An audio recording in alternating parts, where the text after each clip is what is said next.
Yeah, my advice to young chefs from the age of 16 to sort of 29, 30 is 14 years of a sponge.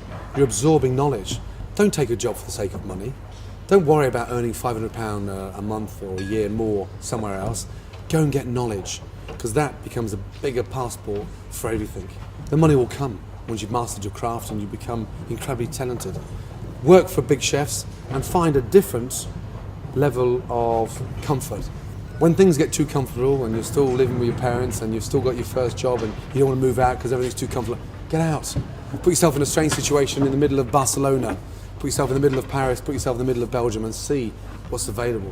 It's amazing how much confidence it gives you, and more importantly, it's great to sort of eat and travel at the same time. Fantastic.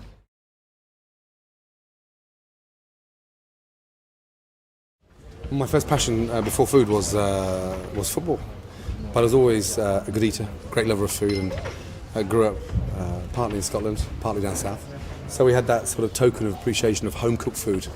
Then I was very lucky to get on a foundation course, spending the last year of my school at a foundation course, studying maths, English 2.5 days a week, and then learning to cook for 2.5 days a week, and it was a sort of new experiment. Now we had trouble with buying my first set of whites and chef knives, and we depended on the Banbury round table to come up with something like £85–90 that Mum and Dad didn't have to get my first set of whites. So I still remember that day now, and how ecstatic and happy I was when I got given my first set of whites, my knives, and all of a sudden I wanted to go on that mission.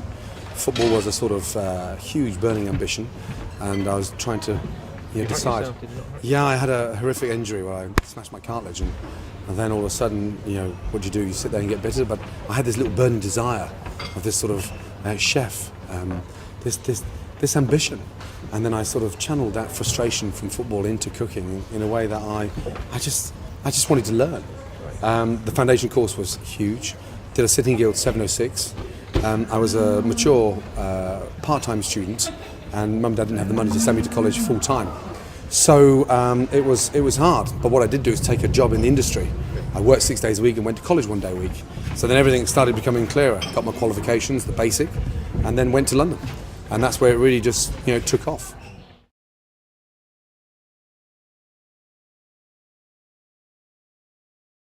Chefs are the world's worst delegators, so we have these sort of recipes in our mind that we're not very good at writing down and becoming consistent.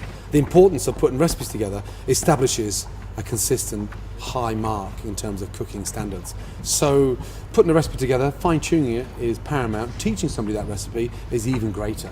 The art of success in terms of business is the delegation.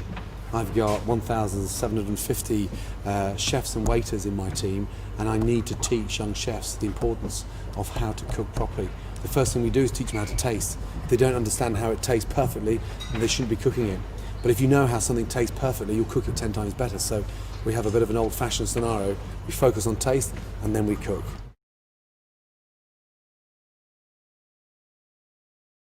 When you get all this knowledge and the advice for young chefs that are excited about opening their own business, don't shoot too high. Restaurants become successful because they cook within the vicinity they're sat within.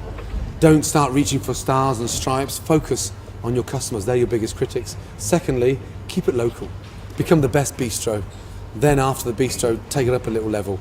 But make sure your customers and your brigade go up with you. Okay. Don't stand and shoot too high. Okay. It'll come back to bite you on the arse. That takes years to become a great chef. What you need to do is establish confidence in yourself. Cooking is an amazing journey, and don't think you can learn it within 3 or 4 years. It's like studying medicine. It's over a 10 to 15 year period. I'm 42 years of age and I'm still learning new exciting things now that I bring back to the fold. But more importantly, vision, I think. I didn't think French was important at school, and I kick myself now because I went to live in France for 3 years and became bilingual. But I wish I'd studied harder with a second language on my belt. That gives you a different culture, gives you a completely different level of confidence.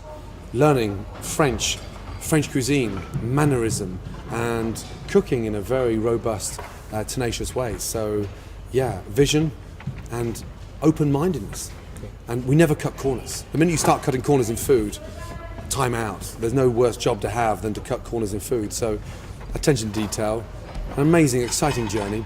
One of the very few jobs anywhere in the world that you can travel get paid and experience phenomenal food anywhere in the world. Brilliant.